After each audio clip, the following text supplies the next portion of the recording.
जय हिंद दोस्तों, welcome to my channel Rajeev Infotech. आज के इस वीडियो का टॉपिक है जेएसएससी पंचायत सचिव MS Excel MS PowerPoint computer कौशल परीक्षा भाग 6। और मैं आज के इस वीडियो में रैंक, योग और औसत के बारे में डिस्कस करूंगा। तो चलिए वीडियो का शुरुआत करते हैं। आज के इस वीडियो का शीर्षक है झारखंड पंचायत सचिव कंप्यूटर कौशल परीक्षा एमएस एक्सेल, जिसका अधिकतम अंक 25 है। इसमें प्रश्न क है, निम्नलिखित आंकड़ों को एमएस एक्सेल सीट में सेंटर अलाइनमेंट में प्रतिरूपित करें एवं एमएस एक्सेल सीट में सूत्रों का प्रयोग करके परिकलन निष्पादन करें। तो ये हम लोग का नमूना है, यानी कि इसके आधार पर हमें अपने प्रश्न को करना है एक्सेल सीट में। तो इसमें जो दिया गया है एक महाविद्यालय का अंक तालिका के बारे में बताया गया है, जिसमें हमें योग, औसत और रैंक निकालना है। तो चलिए इसका पहला प्रश्न को पढ़ते हैं। पहला प्रश्न दिया हुआ है, cell range A1 to I1 तक सेल्स को मर्ज एंड सेंटर करें और शीर्षक धनबाद महाविद्यालय कुतिदेव 010 फॉन्ट में लिखें, जिसका फॉन्ट साइज 24 और बोल्ड में रहना चाहिए। A1 टू I1 का मतलब होता है, ये हम लोग का A कॉलम है और A1 यानी कि ये A1 है। A1 से लेके I1 तक हमें इसको मर्ज करना है, तो वो मैं आपको दिखा दूंगा करके, और बाकी सब भी वैसे ही करना है। तो नेक्स्ट क्वेश्चन में पढ़ लेता हूँ। नेक्स्ट क्वेश्चन दिया हुआ है कि सेल रेंज A2 से I2 तक सेल्स को मर्ज एंड सेंटर करें और उप शीर्षक अंक तालिका कक्षा 12 विज्ञान कुतिदेव 010 फॉन्ट में लिखें, जिसका फॉन्ट साइज 16 होना चाहिए। थर्ड क्वेश्चन है, सेल रेंज A3 से I3 तक सेल्स को सेंटर टेक्स्ट और बॉटम अलाइन करें और प्रत्येक स्तंभ का शीर्षक नमूने के अनुसार प्रतिरूपित करें, जिसका फॉन्ट साइज 14 और फॉन्ट कुतिदेव 010 में होना चाहिए। क्वेश्चन नंबर 4 है, सेल रेंज A4 से लेकर B9 तक सेल्स को सेंटर टेक्स्ट और बॉटम अलाइन करें और डेटा को नमूने के अनुसार प्रतिरूपित करें, जिसका फॉन्ट साइज 12 और फॉन्ट कुतिदेव 010 में होना चाहिए। क्वेश्चन नंबर 5 है, सेल रेंज C4 से लेकर F9 तक सेल्स को सेंटर टेक्स्ट और मिडिल अलाइन करें और डेटा को नमूनों के अनुसार प्रतिरूपित करें, जिसका फॉन्ट साइज 11 होना चाहिए। छठा प्रश्न है, वांछित सेल में योग, औसत और रैंक सूत्र का प्रयोग करते हुए योग, औसत और रैंक का परिकलन करें। दूसरा शीर्षक है एमएस पावर पॉइंट, जिसका अधिकतम अंक 25 है। प्रश्न ख है, एक पावर पॉइंट प्रस्तुतिकरण निम्नलिखित मार्ग निर्देशन के अंतर्गत तैयार करें, जिसमें पहला प्रश्न है, ब्लैंक स्लाइड 1 में प्रश्न क में दिए गए अनुच्छेद को इंसर्ट करें, यानी कि हमने जो भी प्रश्न क में किया हुआ होगा एक्सेल सीट में, उसको एमएस पावर पॉइंट में इंसर्ट करना है।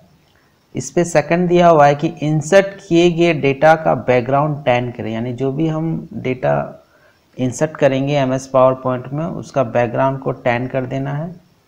और क्वेश्चन नंबर 3 है, इंसर्ट किए गए डेटा का एनिमेशन फ्लोट रखें, यानी कि जो भी हम डेटा इंसर्ट करेंगे पावर पॉइंट में, उसका एनिमेशन हमें फ्लोट रखना है। तो चलिए सॉल्यूशन का शुरुआत करते हैं। पहला प्रश्न है, सेल रेंज A1 से I1 तक मर्ज एंड सेंटर करें। तो हम अपने एक्सेल सीट में जाएंगे, ये हम लोग का A1 सेल है और ये है I1 सेल। तो इसको सबसे पहले हम सिलेक्ट करेंगे, यानी शिफ्ट दबाएंगे और राइट एरो की मदद से इसको सिलेक्ट कर देंगे। उसके बाद देखिए यहाँ पे मर्ज एंड सेंटर लिखा हुआ है, इसको हम लोग क्लिक कर देंगे, तो ये पूरा A1 से लेके I1 तक पूरा मर्ज हो जाएगा। आप देख सकते हैं ये पूरा मर्ज का मतलब पूरा एक साथ हो गया ये पूरा सेल्स। उसके बाद इसको सेंटर अलाइन कर देंगे। उसके बाद लिखा हुआ है कि शीर्षक धनबाद महाविद्यालय कुतिदेव 010 फॉन्ट में लिखें। तो हम लोग को कृतिदेव 010 फॉन्ट में धनबाद महाविद्यालय लिखना है। तो मैंने पहले से लिख रखा हूँ, मैं इसको कॉपी और पेस्ट करूँगा, लेकिन आप लोग को इसको टाइप करना है। तो देखिए मैंने इसको लिख दिया हूँ और इसको मुझे कृतिदेव 010 में बदलना है, तो मैं यहाँ से इसको बदल दूँगा।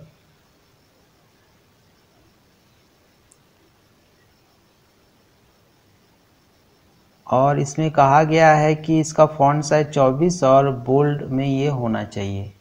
तो मैं इसका फ़ॉन्ट साइज़ बढ़ा दूंगा। इंक्रीज़ फ़ॉन्ट साइज़ का बटन से इसको दबाऊंगा जब तक ये 24 यानी 24 तक ना चला जाए, और मैं इसको बोल्ड कर दूंगा, यानी कैपिटल बी को दबा दूंगा तो ये बोल्ड हो जाएगा। उसके बाद सेकंड क्वेश्चन दिया हुआ है कि सेल रेंज आपका A2 से I2 तक मर्ज एंड सेंटर करें। तो चलिए इसको करते हैं। ये हम लोग का A2 सेल है, A2 से I2 तक हमें इसको मर्ज करना है। तो हम लोग शिफ्ट और राइट एरो का मदद से I2 तक इसको सिलेक्ट करेंगे। उसके बाद मर्ज एंड सेंटर बटन को क्लिक करेंगे तो ये पूरा मर्ज्ड हो जाएगा। उसके बाद हमें उप शीर्षक देना है अंक तालिका कक्षा 12वीं विज्ञान। तो हमें इसको कृतिदेव 010 फॉन्ट में टाइप करना है। तो मैंने ये पहले से टाइप कर रखा हूँ, मैं इसको जस्ट कॉपी और पेस्ट कर दूंगा।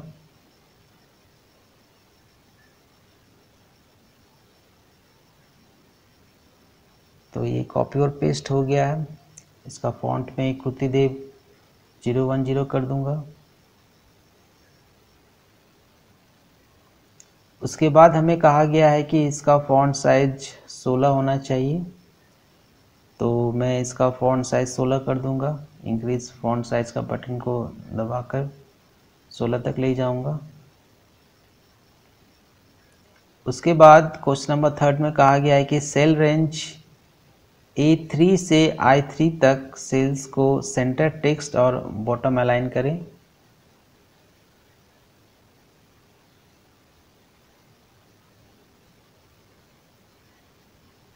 तो सबसे पहले मैं अपने एक्सेल शीट में जाऊंगा और A3 से लेके I3 तक मैं अपने सेल्स को सिलेक्ट करूंगा शिफ्ट और राइट एरो का मदद से।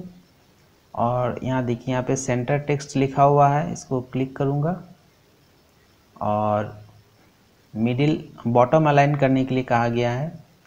तो मैं बॉटम अलाइन का बटन को दबाऊंगा। देखिए ये वाला आपका बॉटम अलाइन का बटन है, तो इसको मैं यहाँ पे दबा दूंगा तो ये बॉटम अलाइन हो जाएगा।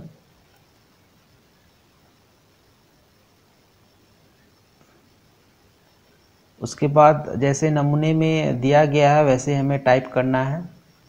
तो ये हम लोग का नमूना है, इसमें अनुक्रमांक, नाम, भौतिक विज्ञान, रसायन विज्ञान, जीव विज्ञान, अंग्रेजी, योग, औसत और रैंक दिया हुआ है।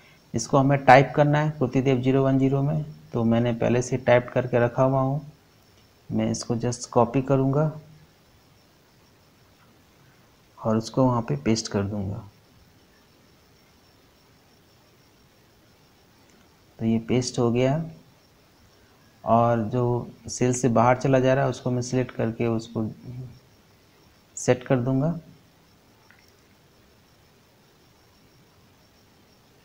ये सेंटर अलाइन नहीं था तो इसको मैं सेंटर अलाइन कर दूंगा।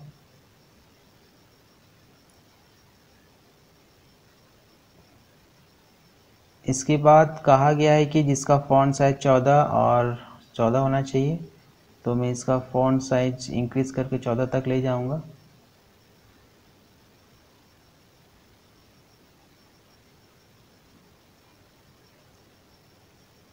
फिर कहा गया है कि A4 से B9 तक सेल्स को सेंटर टेक्स्ट और बॉटम अलाइन करें। तो मैं अपने एक्सेल शीट में जाऊंगा और A4 से B9 तक का सेल्स को मैं सिलेक्ट करूंगा और इसको बॉटम अलाइन और सेंटर टेक्स्ट कर दूंगा।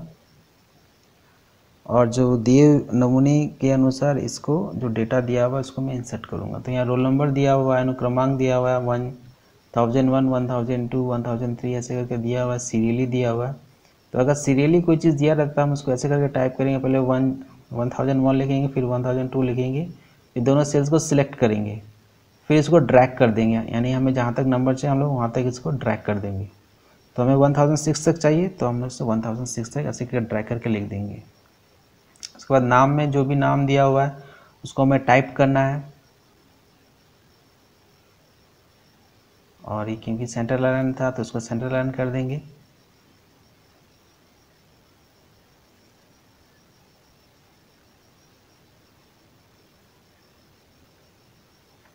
उसके बाद जो डेटा जो फॉन्ट साइज इसका 12 दिया हुआ है, तो दोनों सेल्स को सिलेक्ट करके इसका फॉन्ट साइज 12 कर देंगे और फॉन्ट को कृतिदेव 010 कर देंगे।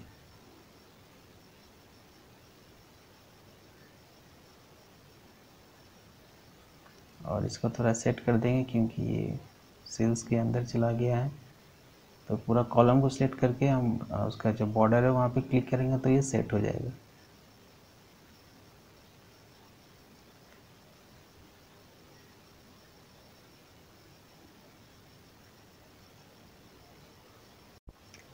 इसके बाद फिफ्थ क्वेश्चन की तरफ में चलते हैं। फिफ्थ क्वेश्चन में दिया हुआ है सेल रेंज C4 से लेके F9 तक सेल्स को सेंटर, टेक्स्ट और मिडिल अलाइन करें।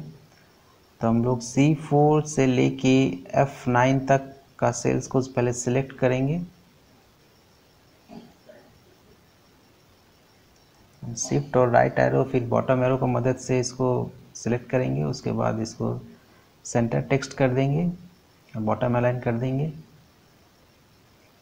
इसके बाद हमें डेटा को नमूने के अनुसार प्रतिरूपित करना है, तो हम लोग अपने डेटा में जाएंगे,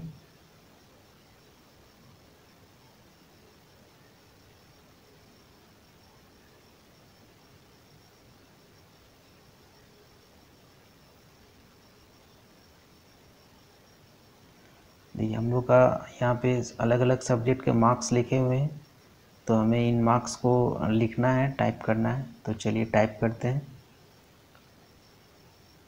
जब भी हम लोग सेल्स में एक सेल से दूसरे सेल्स में जाएंगे, इस बात का आप लोगों को ख्याल रखना है कि हमें टैब का इस्तेमाल करना है। टैब का इस्तेमाल करते हुए हमें टाइप करना है। इससे क्या होता है कि हम लोग का जो टाइपिंग है वो काफ़ी फास्ट हो जाएगा और गलती होने का चांसेस काफ़ी कम रहेगा।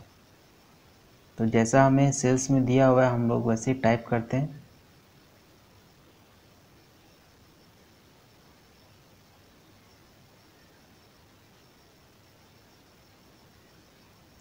कोशिश करिएगा कि आप 2-3 सेल्स का नंबर को एक साथ पढ़ लें और फिर टाइप करें, ताकि आपका टाइपिंग काफ़ी फास्ट हो जाए।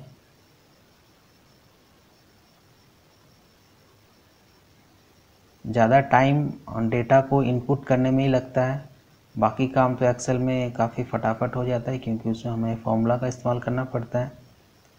तो इनपुटिंग आप जितना जल्दी कर सकें उतना ही फ़ायदा होगा, क्योंकि आपको पूरा प्रैक्टिकल एग्ज़ाम आधे घंटे के अंदर ही देना है, तो आपको इनपुटिंग काफ़ी फास्ट करना पड़ेगा।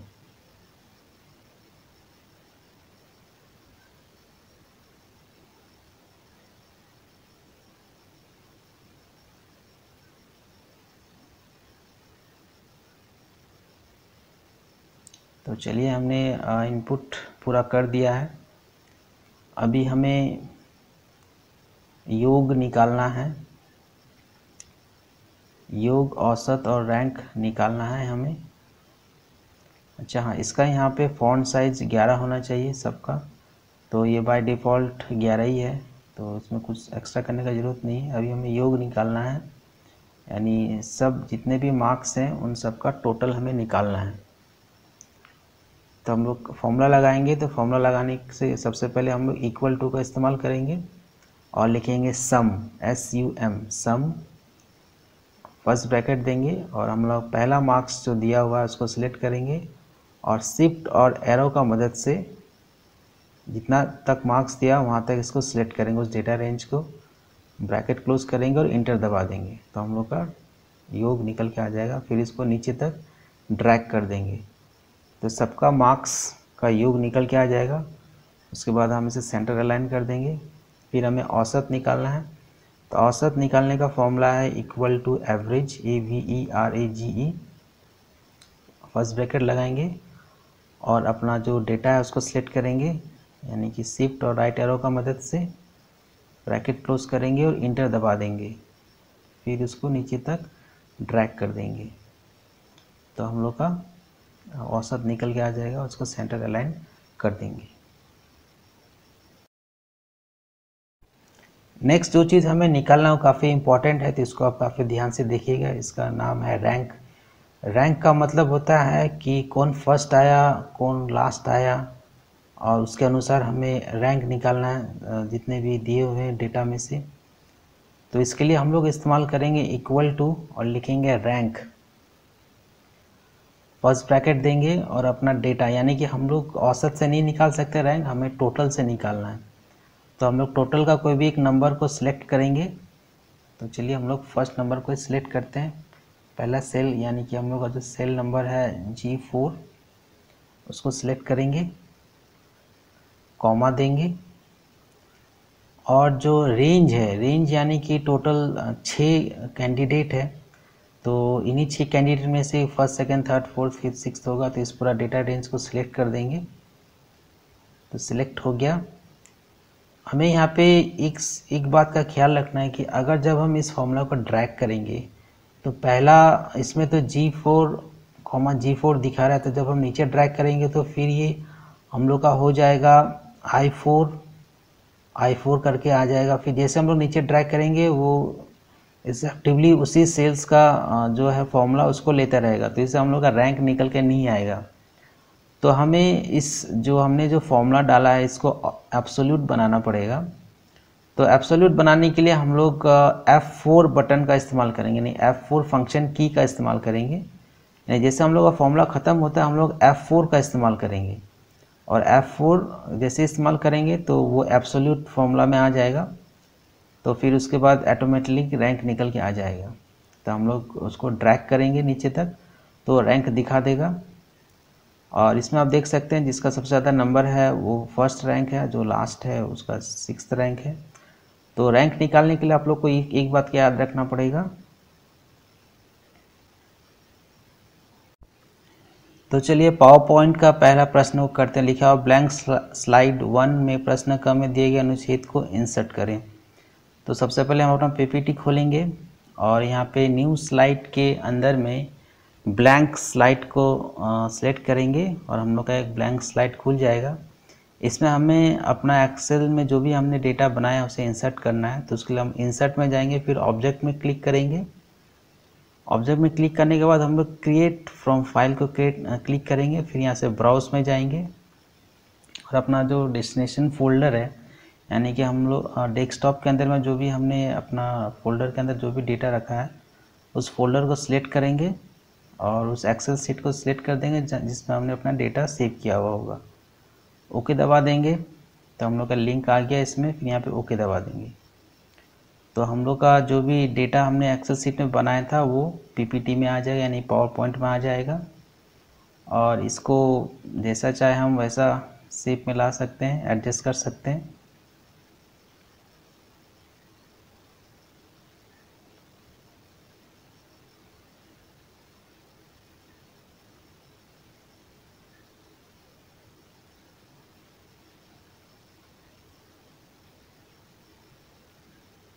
ये हम लोग के ऊपर में है कि हम लोग इसे कैसे एडजस्ट करें। जैसा आपको ठीक लगे आप इसके सेलेक्ट करके कर सकते हैं। सेकंड क्वेश्चन दिया हुआ इंसर्ट किए गए डेटा का बैकग्राउंड टैन करें। तो इसके लिए हम जाएंगे अपने पावर पॉइंट प्रेजेंटेशन में और यहाँ पे राइट क्लिक करेंगे। राइट क्लिक करने के बाद फॉर्मेट ऑब्जेक्ट में जाएंगे। यहाँ पर देखिए फिल के अंदर में आप लोग को सॉलिड फिल नज़र आ रहा होगा, इसको सिलेक्ट करना है और कलर में जाके टैन जो कलर है देखिए यहाँ पे लिखा रहेगा टैन बैकग्राउंड, इसको सिलेक्ट करना है। तो जैसे हम लोग सिलेक्ट करेंगे हम लोग का जो डेटा है वो टैन हो जाएगा, यानी इसका बैकग्राउंड टैन कलर का हो जाएगा। इसके बाद नेक्स्ट क्वेश्चन देखते हैं। दिया हुआ है कि इंसर्ट किए गए डेटा का एनिमेशन फ्लोट रखें। तो हम लोग अपने पावर पॉइंट प्रेजेंटेशन में जाएंगे, फिर डेटा को सिलेक्ट करने के बाद एनिमेशन में जाएंगे और यहाँ पे फ्लोट इन जो दिया हुआ एनिमेशन इसको सिलेक्ट करेंगे। तो हम लोग का ये फ्लोट इन एनिमेशन में चला आएगा। तो हम लोग का पावर पॉइंट प्रेजेंटेशन का काम भी हो गया।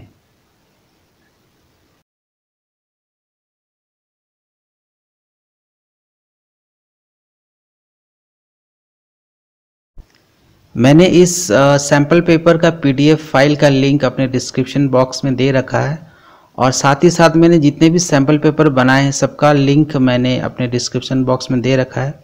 आप इसको वहां से क्लिक करके इसको डाउनलोड कर सकते हैं और प्रैक्टिस आप लोग शुरुआत कर सकते हैं। प्रैक्टिस का आप लोग जितना ज़्यादा प्रैक्टिस करेंगे आप लोग का एग्ज़ाम के लिए उतना ही अच्छा होगा। Thanks for watching my video. Please मेरे वीडियो को शेयर भी करें और लाइक भी करें, और अगर मेरा वीडियो पसंद आए तो प्लीज़ मेरे चैनल को सब्सक्राइब भी करें। Thank you.